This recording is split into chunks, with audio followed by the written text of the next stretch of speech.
जहाज तो मिल गया हमें, लेकिन ये अकेले नहीं जो हमें तलाश कर रहे थे। हमें मजीद मोहतात रहना होगा। चलो अब इन भाइयों को आजाद कर देते हैं। जैसा हुकुम कप्तान। यार अली, इंशाल्लाह चाबियां समंदर की गहराई में नहीं होंगी। नहीं भाई, चाबियां उस आदमी की जेब में हैं जिसको तुमने मारा है। शुक्रिया तुम्हारा। भाइयों, हम तुर्क मुसलमान हैं। अब आप सब लोग आजाद हैं, और अगर आप मुनासिब समझें तो हम आपको सिकंदरिया लेकर जाना चाहते हैं अपने साथ। आप कश्ती चलाने में हमारी मदद करेंगे। हम सिकंदरिया पहुंचकर आपको मुआवजा देंगे। राजी हैं आप लोग? जी हाँ, अल्लाह से राजी हो, राजी हो अल्लाह से। आप सबका शुक्रिया। सलामत रहें आप। बहुत शुक्रिया। चलो बहादुर,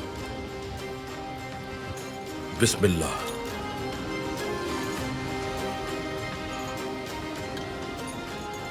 जल्दी करो रोज, जो जल्दी। ठीक है बाबा उरूज।